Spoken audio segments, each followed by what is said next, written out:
101 वंश हुए। 5 अंश से 101 वंश हुए। सत्य पुरुष ने शब्द का उच्चारण करके 88,000 दीपों का निर्माण किया।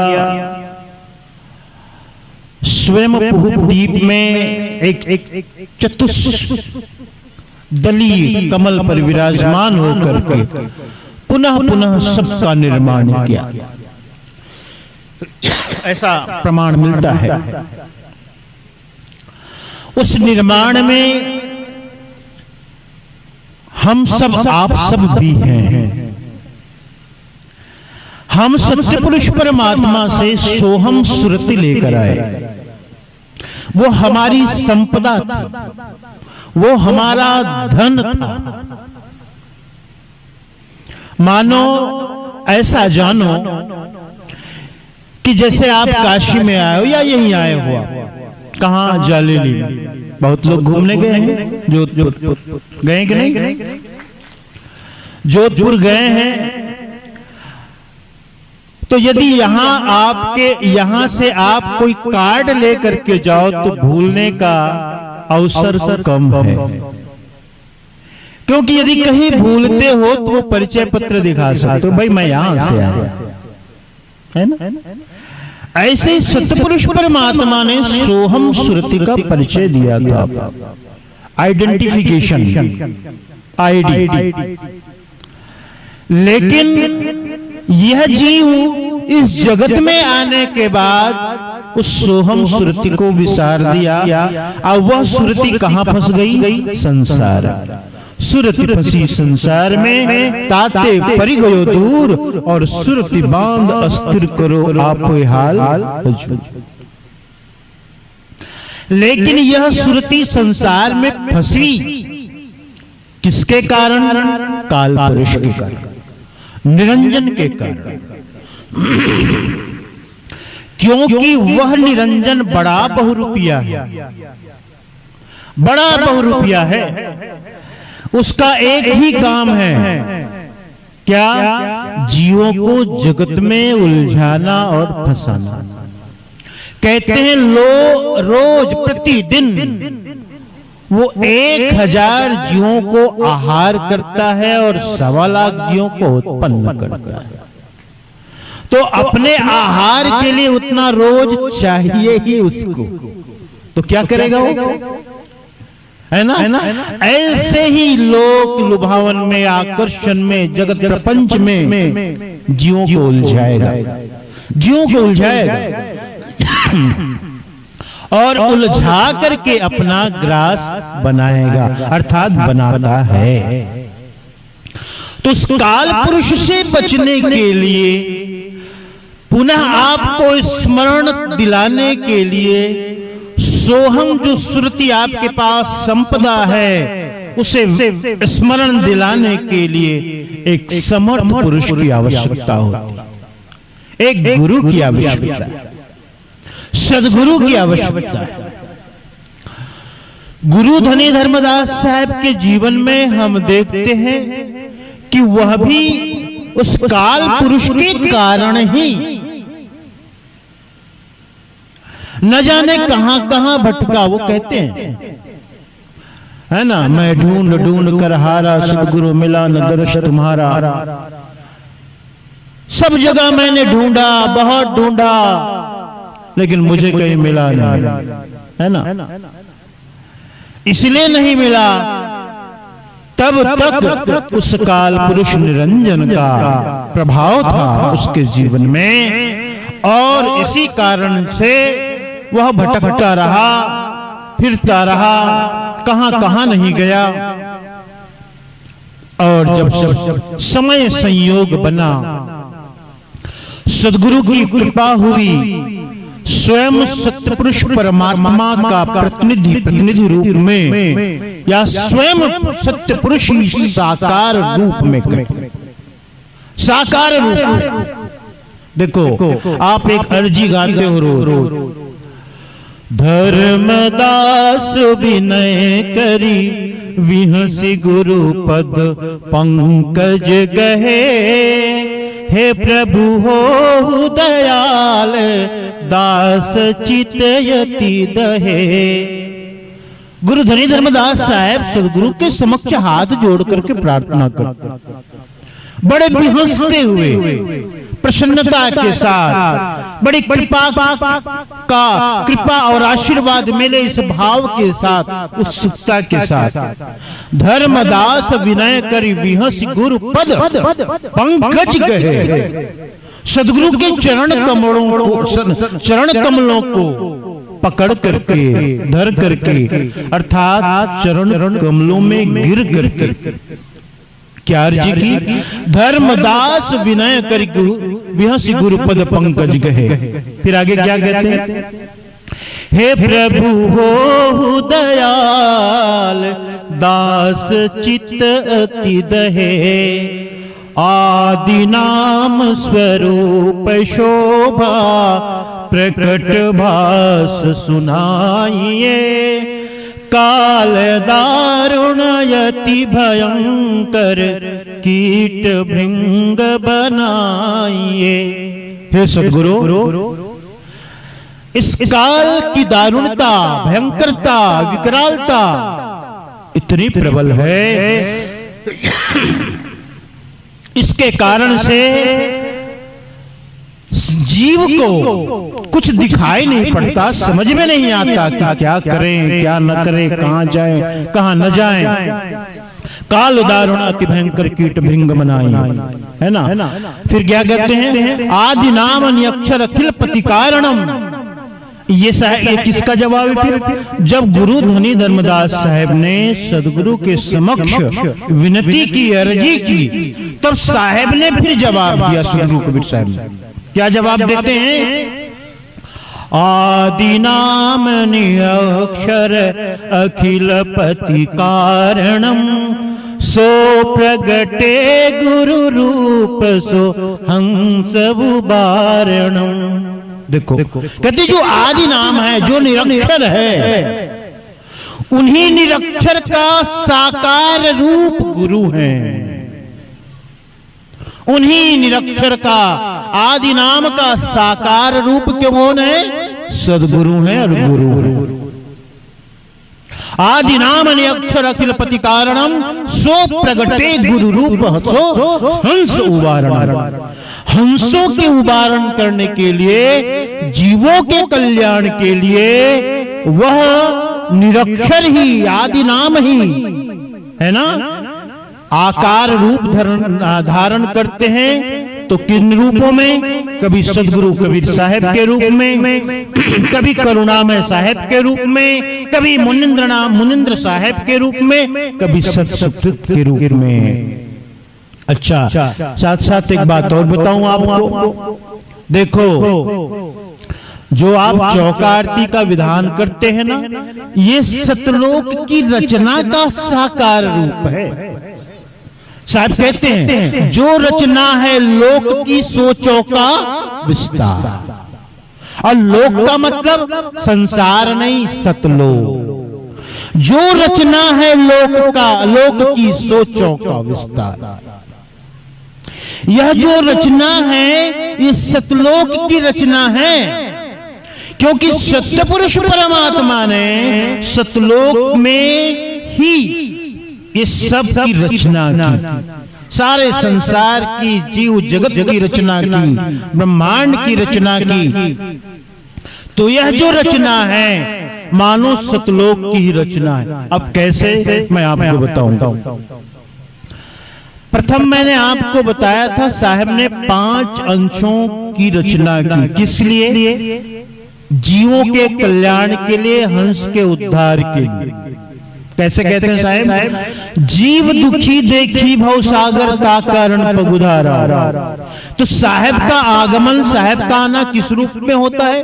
जीवों के कल्याण के लिए ही होता है, जीवों के उद्धार के लिए होता है साहब का आगमन। अब देखो साहब कैसे कैसे आते हैं, उन्हें आप जाने। साहब ने जीवों के कल्याण के लिए 5 अंशों से 101 वंश की निर्माण किया। और 101 वंशों का निर्धारण किया गया। ये ज्यादा उपयुक्त कि भाई समय समय पर है ना जीवों के कल्याण और उद्धार के लिए 101 वंश आते रहेंगे। समय समय पर है ना चारों युगों में सदगुरु कबीर साहब ने अनेक नामों से प्रकट हुए, आपको पता है, अभी मैंने कहा। तो 101 वंश कौन कौन से हैं? अचिंत वंश, अचिंत अंश के 9 वंश। उन 9 वंश में कूर्म भी है, आष्टा आद्या भी है, निरंजन भी है, सब है। 9 अंश अचिंत अंश के। उसी प्रकार 4 अंश और भी हैं, जोहंग अंश, हिरंबर अंश, अका अंश और सुकृत अंश।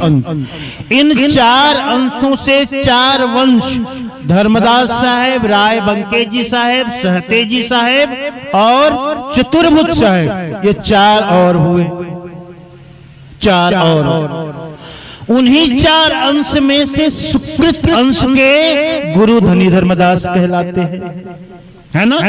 और सुकृत अंश के धर्मदास साहेब हुए और धर्मदास साहेब से 42 वंश, धर्मदास साहेब से 42 वंश।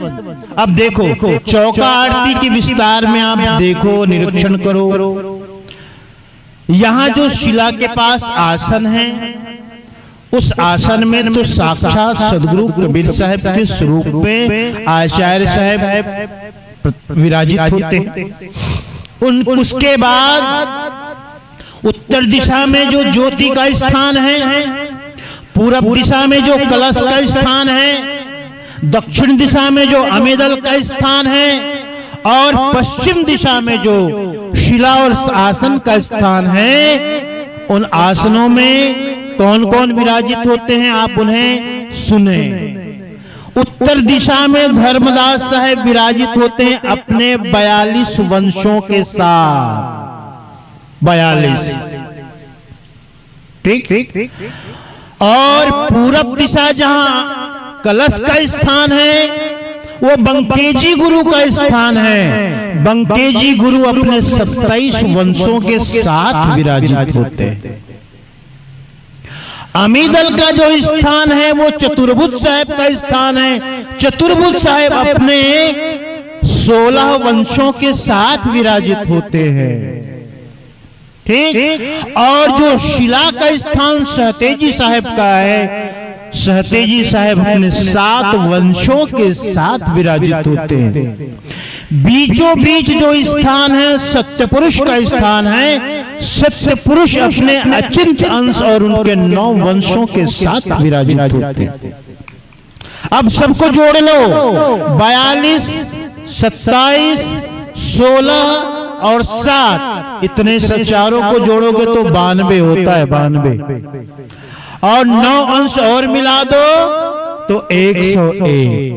5 अंश और 101 वंश। 5 अंश और 101 वंश। देखो तो 101 वंश और 5 अंश का निर्माण सत्य पुरुष ने जीवों के उद्धार और कल्याण के लिए किया, है ना? हमारे वर्तमान आचार्य साहब उस 42 वंश की कौन सी पीढ़ी में है पता है आपको? एक नहीं, बोलना नहीं, कितने को पता है मुझे बताइए तो, हाथ उठाइए। अरे बाबा बहुत कम लोगों को, ऐसा नहीं होना चाहिए। 18वीं पीढ़ी है, 18वीं। दयानाम साहेब 13वीं पीढ़ी हुए। उसके बाद नादवंश की स्थापना हुई। सदगुरु कबीर साहेब के आगम संदेशों के अनुसार 13 पीढ़ी चले राजधानी, मुक्ता मणि अवतारा हो। इसके आगे योग मत चलिए, राजनीति मिट जाएगी।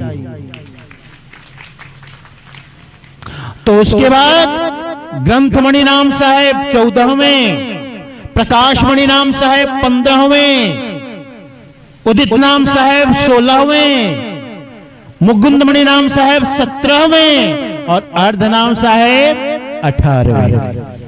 तो 42 वंश में वंशों के अर्थात जीवों के कल्याण और उद्धार के लिए वर्तमान में जो सत्य पुरुष के अंश के वंश के रूप में पंछी हजूर अर्धनाम साहेब विराजमान है जीवों के कल्याण के लिए। और इस सत्य पुरुष के आगम संदेश के अनुसार है, जो सत्य पुरुष की रचना है उसके अनुसार। इसलिए मैंने कहा ना, एक तरफ काल है, दूसरे तरफ दयाल है। दयाल है 101 वंश और अंश, और एक तरफ है काल। तो काल का काम ही है कि जीवों को भटकाना, जीवों को फंसाना, जीवों को लालच दे करके अपने पास बुलाना। देखो आप संध्या पाठ में कहते हो, मैं अक्सर इस बात को दोहराता रहता हूं कि संध्या पाठ में रोज आप गाते हैं, क्या हुआ जानते हो? एक बार यमराज ने काल पुरुष के दूत आए सदगुरु के हंस को ले जाने के लिए। जब सदगुरु के हंस को ले जाने के लिए आए तो उन्होंने देखा वो तो भजन ध्यान में एकदम मस्त है, आनंद में है, और उनके मुख से कबीर कबीर का उच्चारण हो रहा है। सतनाम, कबीर साहब का नाम और आदि नाम, उस निरक्षर नाम, अजर नाम, अमी नाम, जो सत्य नाम के ही परिचायक हैं, पर्यायवाची हैं, उन सभी नामों का उच्चारण उनके मुख से हो रहा है। उनकी उसकी हिम्मत नहीं पड़ी, वो तो देखते रह गए भाई, देखते रह गए कि यमराज ने तो भेजा है। क्या भेजा? यमराज ने भेजा है फला को ले आओ, लेकिन मैं कैसे ले जाऊं? ये तो काल के जाल से दूर है, ये काल के जाल से परे है, वहां तक तो मैं पहुंच ही नहीं सकता। पहुंचूं, पकड़ूं, तब तो ले जाऊं। वापस बैरंग आ गए, वापस बैरंग, बिना कुछ किए। यमराज ने अर्थात काल पुरुष ने पूछा, क्या बात है? काम करके आए, काम के लिए भेजा था। कहे क्या करूं? अरे मैं वहां गया, लेकिन क्या सुनता हूं? कबीर जम्मन जाए पुकारिया, धर्मराय दरबार, हंस मवासी हो रहा लगे न फांस हमारा। ये जो हंस हैं सदगुरु के, ये हमारे फांस में फंसने वाले नहीं हैं, ये मवासी हो रहा। ये तो सब सदगुरु के हंस हैं जो साहेब के नाम और सुमरण में आनंदित हैं। उन्हें सदगुरु पर इतना भरोसा और विश्वास है, तो क्या कहते हैं? हंस मवासी हो रहा लगे न फांस हमार, हम हमारी शंका ना करे तुमरी डरे न दे।